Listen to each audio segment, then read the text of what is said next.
रायगडच्या पेण नगर परिषदेची निवडणूक अतिशय अटीतटीची व चुरशीची होणार आहे. थेट नगराध्यक्षपदासाठी आम्ही पेणकर विकास आघाडीकडून रिया धारकर निवडणूक रिंगणात ताकदीने उतरल्यात. जनतेला परिवर्तन हवं असून पेणचा चेहरा मोहरा बदलण्यासाठी आता जनतेनंच निवडणूक हाती घेतली आहे. पेण नगर परिषद निवडणुकीत केवळ शिशिर धारकर नव्हे तर संपूर्ण पेणची जनता मैदानात उतरली. पेणच्या जनतेला वेगवेगळ्या मूलभूत पायाभूत नागरी सेवा सुविधा उपलब्ध करून देणं, आजवर रखडलेल्या विकासाला गती देणं, जनतेला अपेक्षित सर्वांगीण शाश्वत विकास साधणं हा आमचा विकासाचा जाहीरनामा जनतेने स्वीकारला. तिसऱ्या मुंबईचं प्रवेशद्वार व तालुक्याचं ठिकाण असलेल्या पेणला स्वच्छ, सुंदर व समृद्ध बनवणं ही संकल्पना जनतेच्या साथीने पूर्णत्वास आणायची. त्यामुळे स्थानिक बंगलेवाल्या सत्ताधाऱ्यांना सत्तेतून पायउतार करण्यासाठी समविचारी जनतेने ही लढाई उभी केली. ही लढाई आम्ही जिंकू असा विश्वास माजी नगराध्यक्ष तथा आम्ही पेणकर विकास आघाडीचे अध्यक्ष शिशिर धारकर यांनी व्यक्त केला. पेण अर्बन बँक प्रकरणी होणाऱ्या विरोधकांच्या आरोपांचे खंडन करीत धारकर यांनी यावर स्पष्टीकरण दिलं. बँकेचे प्रकरण सुरू झाले तेव्हा रविशेठ पाटील हे स्वतः मला तत्कालीन सहकार मंत्री हर्षवर्धन पाटील यांच्याकडे घेऊन गेले होते. 2011च्या नगर परिषद निवडणुकीत माझे सहकारी माजी नगराध्यक्ष संतोष शृंगारपुरे व बँकेतील इतर सहकाऱ्यांना घेऊन त्यांनी सत्ता काबीज केली आणि प्रत्येक निवडणूक आली की पेण अर्बन बँकेला घेऊन जनतेची दिशाभूल करणारे आरोप केले जात असल्याचा घणाघात शिशिर धारकर यांनी केला. सरकारच्या मदतीने ज्याप्रमाणे पीओपीचा प्रश्न सुटला तसेच पेण अर्बन बँकेत सरकारने सहकार्य केल्यास 6 महिन्यात बँकेचा प्रश्न निकाली निघेल असा विश्वास धारकर यांनी व्यक्त केला. यावेळी शिशिर धारकर यांनी घराणेशाही मोडीत काढण्याचं आवाहन जनतेला केलं. तर यंदा पेण नगर परिषद निवडणुकीत परिवर्तन अटळ असल्याचा दावा शिशिर धारकर यांनी केला. लोक शब्द मानत नाहीये त्यावेळेला मग शेवटी मी साहित्य ठीक आहे तिथल्या तिथे त्यांनी अंतुले साहेबांना फोन लावून दिला. अंतुले साहेबांची चर्चा झाली कारण दोन्ही पार्टीची मीटिंग चालू होती. मग त्याच्यामध्ये अंतुले साहेबांना धारकरांशी बोलणं झालं. ते आम्हाला सीट सोडायला तयार आहे. 5 वर्ष राष्ट्रवादी पक्षाकडनं मला ऐकायला लागलं तुमच्यामुळे आपली सीट गेली. 2006ला ते आमदार झाले, ते मंत्री झाले. त्याच्यानंतर जो त्यांनी पवित्रा घेतला आमच्या विरोधामध्ये नगर परिषदेला, त्यांच्या समोर त्यांच्या भावाची कन्या भारती पाटील ती आमच्यामधनं उभी होती. त्यांची माणसं त्यांचं घर जाऊन फोडलं, त्यांच्या सासूबाईला खादी पडून मारलं. मी जेव्हा बघायला गेलो तर 300 पोरं त्यांच्या बंगल्यामध्ये होते. एसआरपी उभी होती. मी तिकडे गेलो, ते सगळी परिस्थिती बघून आलो. नंतर रितसर परमिशन करून प्रकाश पाटील आणि आमच्याकडनं रवी अंडी, रवी अंडी म्हणजे रवी पाटील बरेच आहेत जे कोण रवी रेती, कोण गोरा रवी, कोण रवी अंडी, ज्यांचं धंद्याप्रमाणे त्यांची नावं पडलेली आहेत, ते त्या वॉर्डामध्ये उभे होते. आम्ही जसं प्रचाराला आम्ही जात होतो, समोरच्या वॉर्डामध्ये रवींद्र दगडू पाटील हे त्यावेळेला नामदार होते. त्यांनी मला बघितलं, परमिशन नसताना आमच्या प्रभागामध्ये आले आणि माझ्यावरती हल्ला चढवला. हल्ला चढवून एवढंच नाही, ज्या पडवीमध्ये होतो ती पडवी तोडली. ती बिचारी बाई मला 2दा-3दा त्याला त्यांनी आतमध्ये खेचलं. मी परत बाहेर आलो. नशिबाने आपल्यासारखा कोणतरी एक पत्रकार होता. हे सगळं त्यांनी ह्या व्हिडिओमध्ये टिपलं. त्याच दिवशी रात्री जाहीर सभा गांधी मंदिरला झाली. त्या सभेमध्ये नामदार तटकरे साहेब होते, आमचे त्यावेळचे जिल्हाध्यक्ष ओसवाल साहेब होते, आम्ही होतो. तटकरे साहेबांना घाई होती, पुढे अलिबागला सुद्धा सभा होत्या. सगळ्यांची भाषणं झाल्यानंतर फक्त आव्हान केलं मी लोकांना, थोडा वेळ थांबा, आणि स्क्रीनवरती दाखवलं त्यांना कशी शिवीगाळ केली, काय केलं. हे आव्हान केलं की तुम्ही जे वातावरण आज इकडे करताय राव्याचं वातावरण पेणमध्ये नको. त्याच्यानंतर जे रिटायर झालेले गुरुजी होते, जे फणस डोंगरीवर राहत होते, त्यांनी सुद्धा भाषण केलं. त्यांच्या घरावरती रात्री दगडफेक केली आणि दुर्दैवाने 21 पैकी ती आमची फक्त एकच सीट गेली. त्यावेळेला जेव्हा ह्या नगराध्यक्षा उभ्या होत्या 2001ला, तेव्हा सगळ्या आमच्या सीट आल्या होत्या.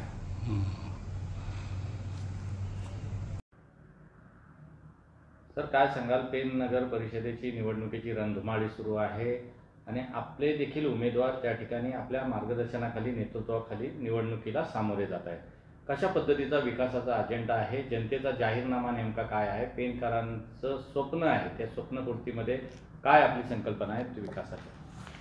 हा जाहीरनामा जरी आम्ही आता प्रसिद्ध केला, हाच जाहीरनामा फक्त 2-3 पॉईंट थोडेसे मागे पुढे केले तर 2022ला सुद्धा आम्ही जाहीर केलेला होता.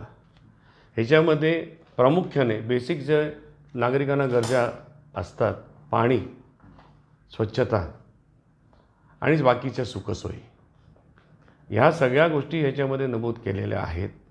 आज सर्वसाधारण लोकांना जो त्रास होतो आहे, आज एक उदाहरण घ्या, कोणाला गरिबाला पाण्याचं कनेक्शन घ्यायचं आहे, आज 1500 रुपयाची पावती दिली जाते, पण 15,000 रुपये घेतले जातात. हे सर्वसाधारण माणसालाच द्यायला लागते. आज ॲसेसमेंटची फी 50 रुपये असेल, पण 500 रुपये दिल्याशिवाय ॲसेसमेंटचा उतारा भेटत नाही आहे. आज पेणला पाण्याची एवढी परिस्थिती खराब आहे की पाणी गरीबातल्या गरीब माणसाला हे तुम्हाला ही बाटली विकत घ्यायला लागते. अंगाला आंघोळ घेताना खास सुट्टी आज खास सुट्टी आहे. ह्या लोकांनी स्वतःची सोय करून ठेवलेली आहे. इलिगल टॅपिंग करून रेल्वेच्या लाईनीवरून 24 तास पाणी घेतलं त्या लोकांनी. काही त्याचे पैसे भरत नाही आहेत.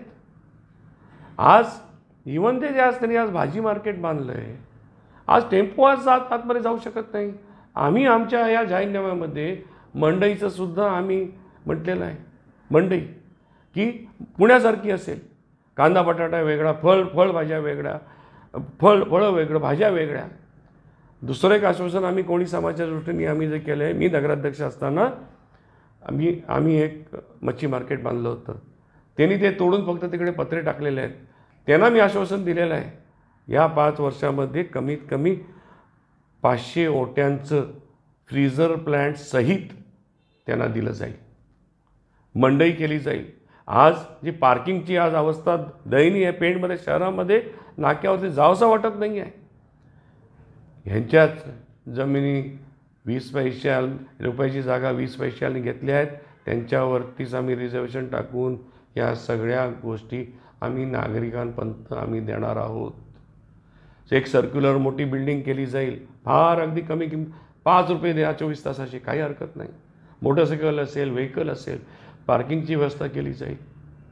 आज बारीक छोट्या सगळ्या गोष्टीसाठी लोकांना वणवण फिरायला लागते. जाहीरनाम्यामध्ये तर या सगळ्या गोष्टी मी नमूद करू शकत नाही. सर मला सांगा की पेन अर्बन बँकेच्या संदर्भामध्ये निवडणुकीच्या काळामध्ये जे आरोप प्रत्यारोप वारंवार होत आहेत, त्या संदर्भात थोडक्यात काय सांगाल?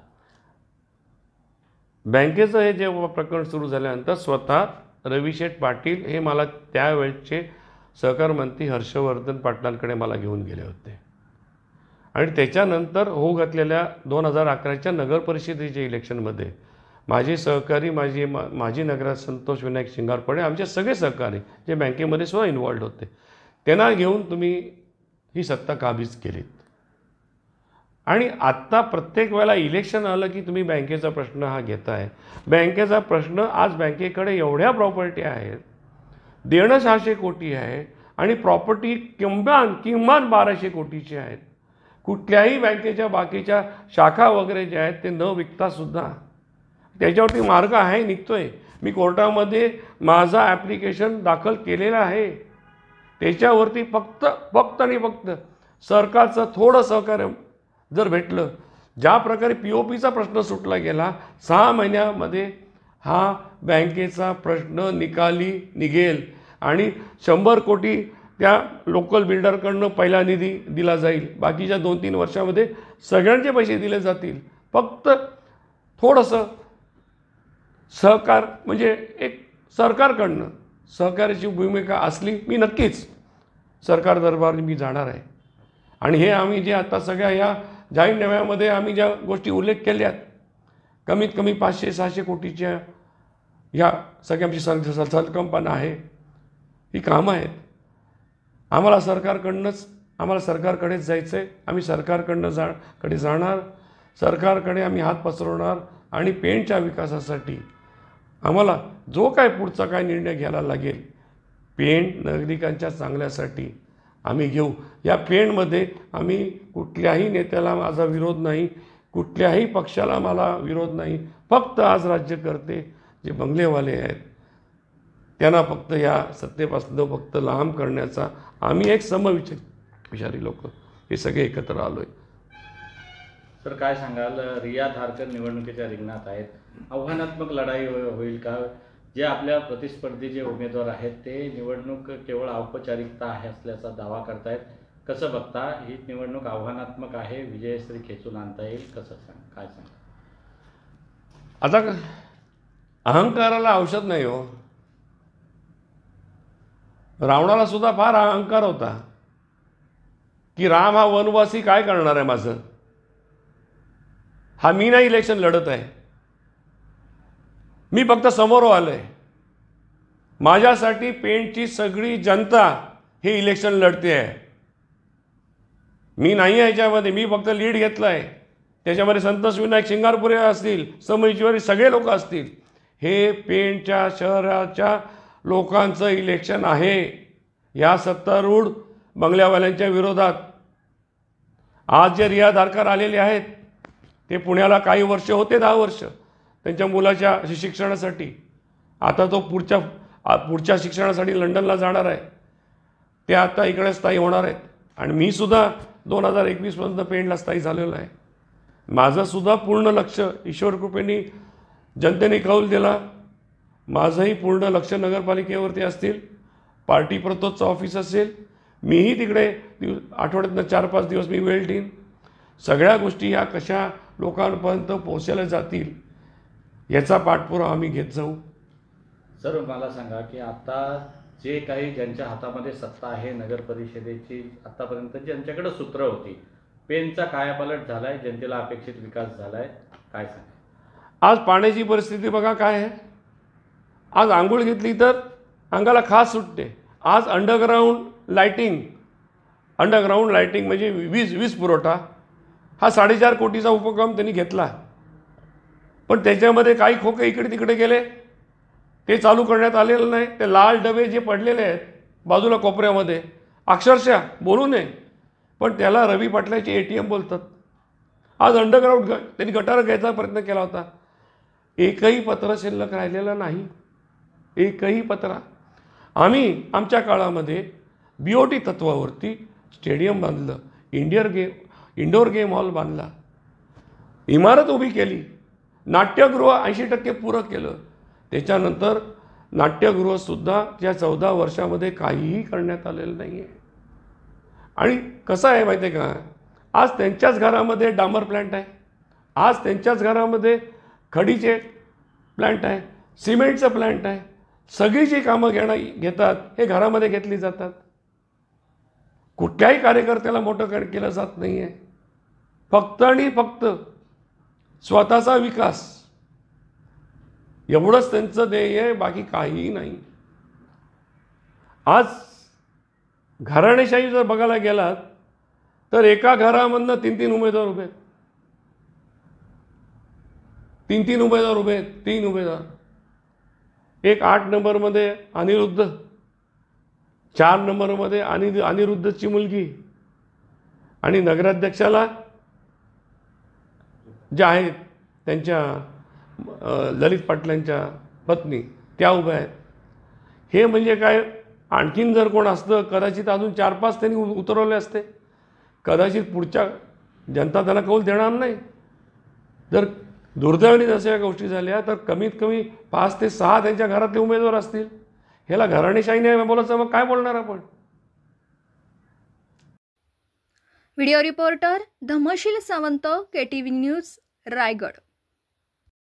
आपल्या परिसरातील बातम्या आमच्यापर्यंत पोहोचवण्यासाठी स्क्रीनवर दिलेल्या क्रमांकावर संपर्क साधू शकता. दूरध्वनी क्रमांक 9833235011. त्याचप्रमाणे अधिक माहितीसाठी स्क्रीनवर दिलेल्या KTV न्यूजच्या ईमेल ID वर देखील संपर्क करता येईल.